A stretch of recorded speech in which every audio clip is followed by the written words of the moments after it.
Hello guys, and welcome to this July 2020 bullet journal plan with me video. I'm so happy to introduce my new and shiny Scribbles That Matter journal that I'll be using for the rest of this year. I showed you my half year setup in the previous video and I'll link it down below in case you didn't see it yet, but today we'll jump right into the July cover page painting. This month I drew a lot of inspiration from Greece and I almost wanted to create this feel of a fun and bright summer paradise. So because this painting was a little bit bigger and I didn't know how my new journal deals with water yet, I took the safe road and painted this on a separate watercolor paper. I feel like this is always the safest choice when you really want to get the most out of your painting, since the quality of the paper you're using makes a world of a difference. So I was feeling a bit adventurous this month and I wanted to try out using my gouache paints correctly for the first time. I've used these same paints in the past, even in my videos I think, but this time I was going for a much deeper and more opaque look. To achieve that, I used a lot less water than I would normally use with watercolors, and by doing that we can create this almost acrylic paint effect. Gouache paints are actually so fun to use since they are so versatile. If you blend more water with them, they act much like watercolors would, but you still have the option to use them like this as well. So back to this painting. So I started everything with a very loose pencil sketch. We don't have to worry about that too much since we can really modify everything with the paints itself. And I started the whole scenery from the sky and the ocean. I was struggling a bit in the beginning, especially with blending these colors, but I slowly started to get the hang of it after I realized how much water I needed to use with these paints.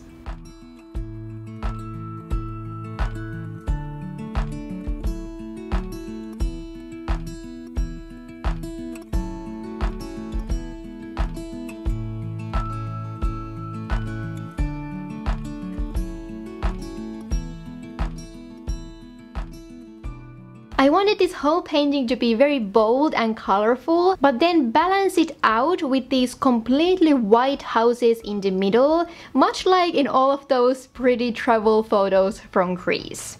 But before moving to the houses, I painted these smooth rocks to our street here. I realized soon that with gouache it would have actually been smarter to paint the background of the road first. It still worked in the end, and I was actually really enjoying the freedom this style gave me, especially compared to watercolors that I normally use.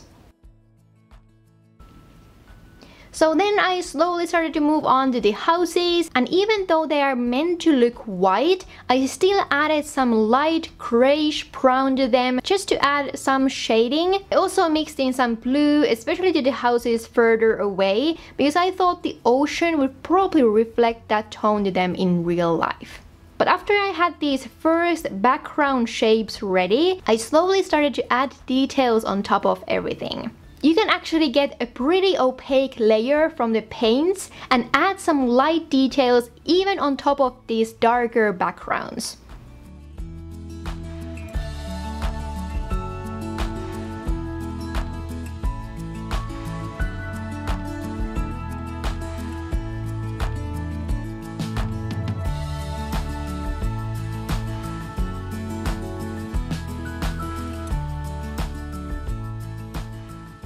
So I started to paint some flowers here and there, mainly just by tapping these random dots of color, and then slowly started to define all the other details as well. I wanted my main colors this month to be different tones of turquoise mixed with this corally peachy red. So those were the colors I also tried to use here in this painting. I think the turquoise windows and other details ended up giving a very fun look to this painting, and even if my technique wasn't perfect everywhere, I still liked the end result.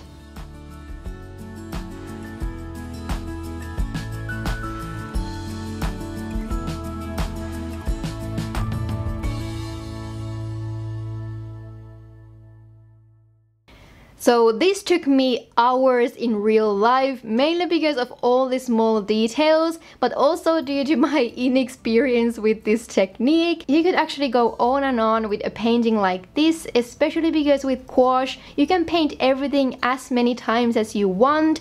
So you could just keep adding different tones of color, for example in the flowers and leaves, but eventually I started to run out of time here and I just had to move on. So after letting the painting completely dry, I cut this in half to attach it to my journal, which is always the most heartbreaking part, but after that I still added the July title to this sky. I used my white Uniposca marker that you also saw me using for some of the final details in the painting and went with this pretty big cursive font. I really like how the title suited this whole painting, but there was not really room for a small calendar this time. So eventually I decided to just skip it, and now we can move on to the next page. So next we have the July monthly calendar page, and I'm gonna start from the actual title and calendar because this spread will escalate a bit as we are moving on. I thought a pretty simple floating calendar would suit best with what I had in mind for this page, so after our cursive July title was done, I started to draw these 2x2 size boxes for our dates. I of course failed a few times here and drew too many of these lines, but whenever I make small mistakes like these, I like to hide them by just drawing over with my white gel pen. I think this is a super useful trick for fixing any small mistakes in your bullet journal that, at least for me, happens all the time, no matter how much you prepare beforehand. So anyway, after I had these boxes ready, I decided to jump to the decorations before finishing the calendar. So I wanted to create some kind of a pattern to this whole left page that is still empty. So I started everything by just slapping color on this page, by using the same gouache paints and the blue and turquoise tones we just used in the painting. I know this looks a little bit messy and streaky here, but I didn't mind that too much because covering this background with the pattern will hide most of the imperfections. I also wanted to have a little bit different tones on this page because I thought it added a bit of life to the background. Then I also left these kinda half circle shapes to the left because I had this vision in mind we are gonna cover a bit later. After the background was fully painted, I went over it to create some helpful guidelines to myself since we unfortunately covered all the dots with the paint. I used the dots as my guide to measure everything, and I created this 4x4 size grid which will eventually be covered as well, so you don't have to worry about it too much. Then I started to work with the actual pattern, and I sketched some here first with my pencil just because I wasn't sure about the sizes of everything yet. You could draw the whole thing with a pencil beforehand if it makes you feel a bit better, but I will say it might take quite a long time. So after I had a few of these practice patterns on the paper, I just moved on with my white Uniposca pen again. I'll show you the first one slower so you can kind of see how I'm drawing the patterns one element at a time. You could modify these however you like. You can leave some of these details out or even add more if you wish, but I settled with this and then I just started to repeat it to this whole page. Now, creating a pattern like this will definitely take some time, but I really like the final look it creates, and also the fact that you don't need to buy millions of washi tapes or different things to enjoy patterns like these in your journal. Just having a few pens and paints will actually take you so far, and I think the best part is that you don't really need any drawing skills for creating stuff like this. I know I often have pretty complicated drawings in my journal, so I like to sometimes balance it out with decorations like these.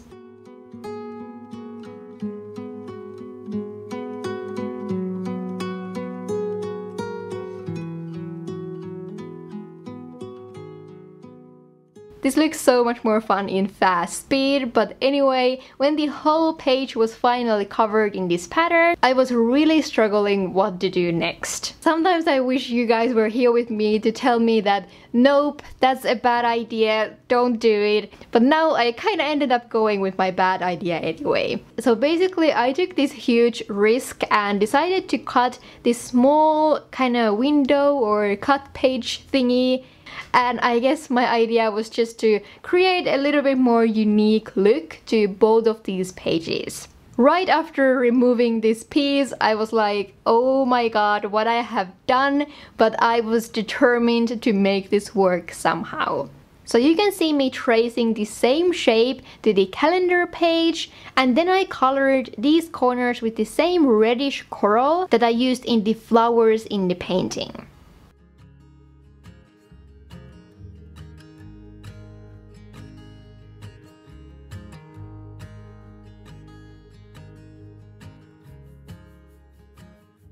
Then after that was done, I moved on to color the red background with the exact same white pattern we just did on the blue one.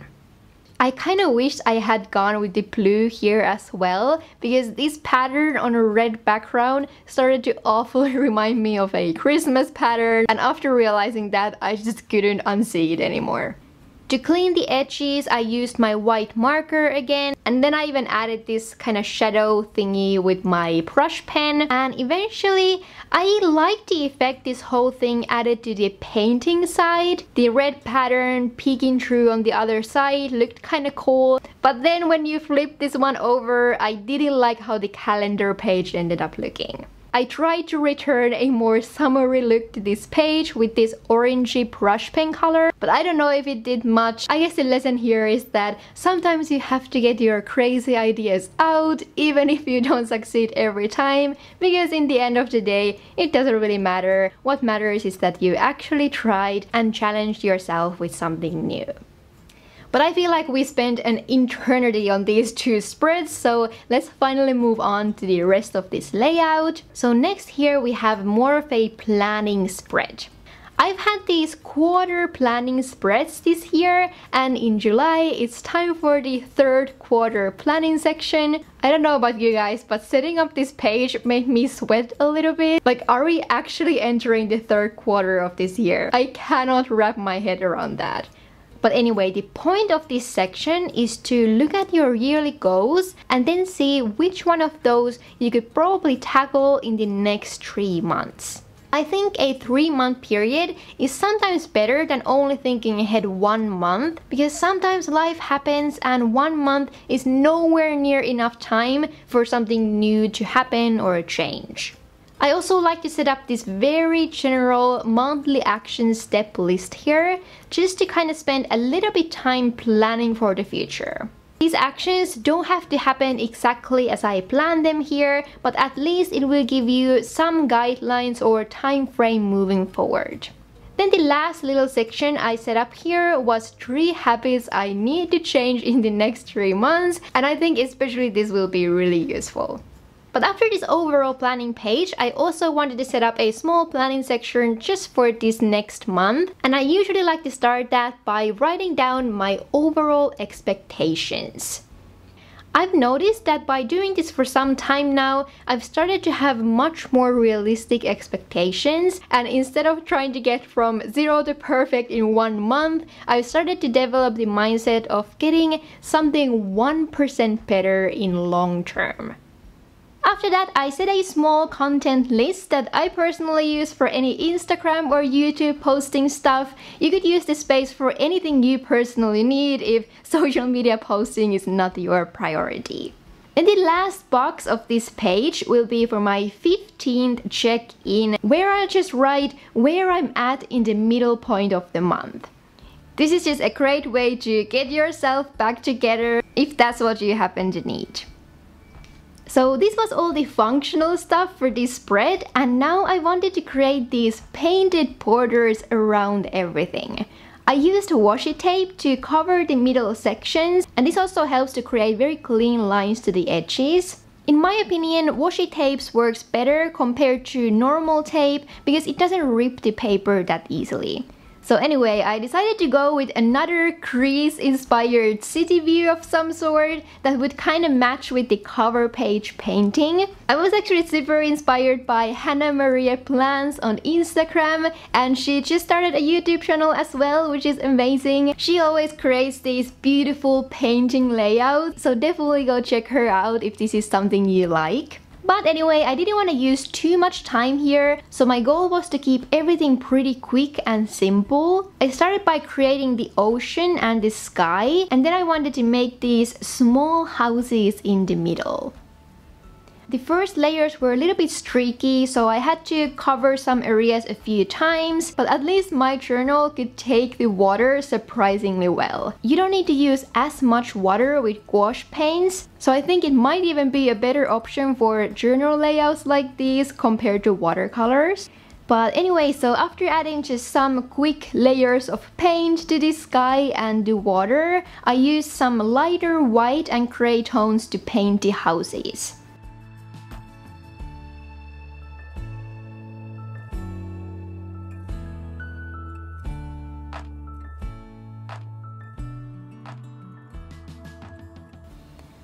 I wanted to add some details here with different colors, and I used this very small brush. So I painted some dark blue and turquoise windows again, and then also added some green to create plants because I thought it would just add a little bit more interesting look.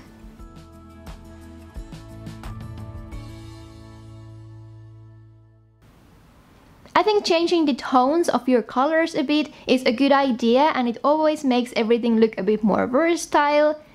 So I did the same thing for both of the sides and then finished everything by trying to add some more variation in the water. But as I said before, this took way less time compared to the cover page painting. So when everything was done, I just removed all the tapes gently and declared the spread ready. Painting the edges like these will definitely make your paper wrinkle a bit, so just keep that in mind. There's really no way to fully prevent that. But before we move on to the weekly spreads, I quickly want to tell you a little bit about this month's sponsor, who is Skillshare. In case you haven't heard about them yet, Skillshare is an online learning community with thousands of amazing classes for creative people. It's the perfect place to explore new skills, get lost in creativity, and connect with other creative minds online. Their classes are meant for learning, so they are completely ad-free, and they cover everything from fine arts and illustrations all the way to graphic designing and even video production.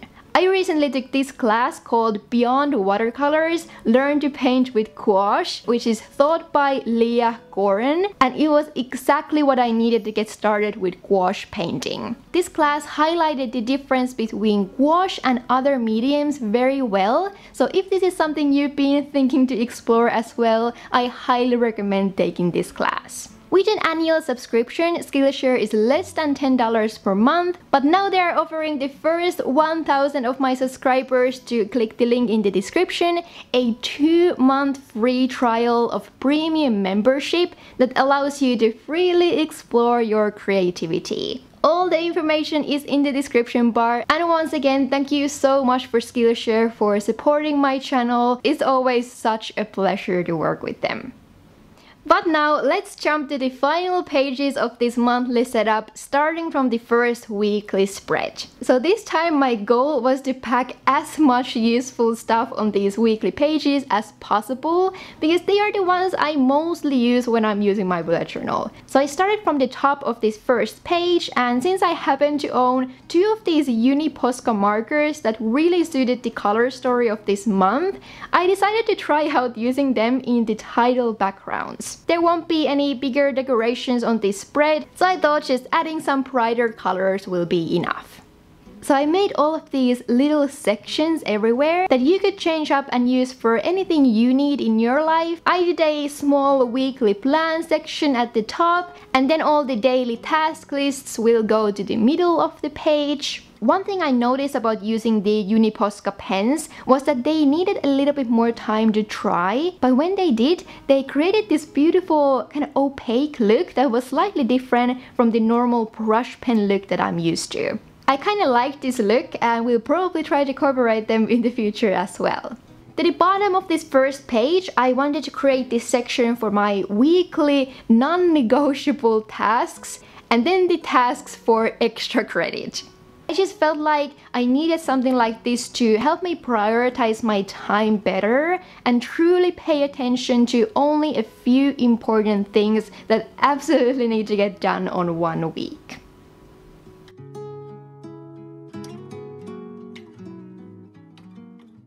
Then moving on to the second page, so I added my small habit tracker to the top and kept it super simple. I always use these small symbols whenever there isn't enough room to write out the habits, and they stay pretty much the same every month. I always track habits like waking up early, doing yoga, meditating, reading, doing something creative, and so on. Then lastly, I wanted to try something here in the bottom that I don't typically do in my journal, but this would be a more specific time tracker. I listed some signs in the bottom for work time, house stuff, then relaxing and sleeping, and one of these dot spaces will indicate 1 hour used on this activity. This is slightly more high maintenance than what I typically do in my journal, so I really hope I can keep up with this for the whole month. Then the last thing I did before moving on was to just add my meal planning rows to each of the dates. So the L stands for lunch and D is for dinner. I said there was gonna be a lot of stuff packed on this page, but I've really been wanting to get more out of my weekly spreads recently, so I really hope this really functional layout will give it to me. And then we have the very last spread of this July layout, which weirdly might be my favorite from this whole month. So I started the first page with something I set up exactly 1 year ago, which is a "in 1 year from now" spread. I created this big turquoise background for the title because I was really interested to play more with these markers. They layer so well on top of each other, which makes them really fun to use, and I kind of hoped I had used them more in the beginning part of this layout as well, but I guess it was kind of late in this point. Anyway, the idea of this spread is just to freely write about what you think your life will look like in 1 year from now. It was super fun to read my thoughts from last year and also notice all the changes in my mindset and everything that has happened.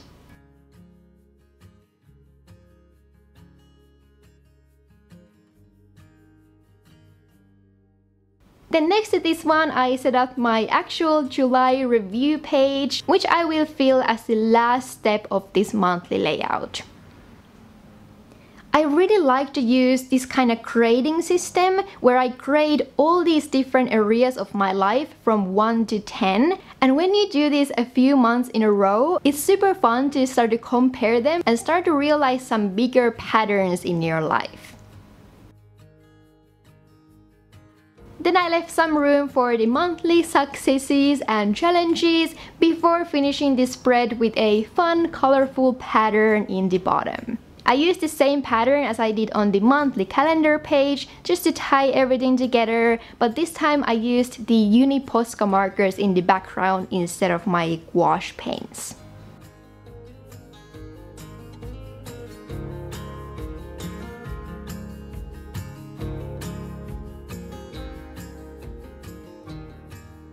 Eventually, I felt like this page was much more on my comfort zone, which is probably why I ended up liking it the most. I felt like this whole July layout had a lot of really bold decorations, which I was happy about because it really challenged me to try something new. But at the same time, it's not something I do all the time, and I think I just have to get used to it a little bit.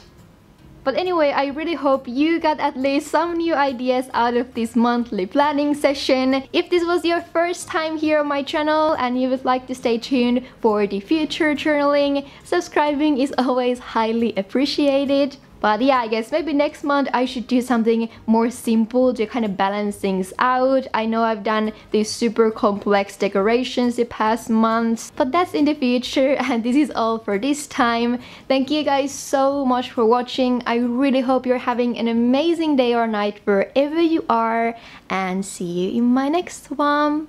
Bye bye!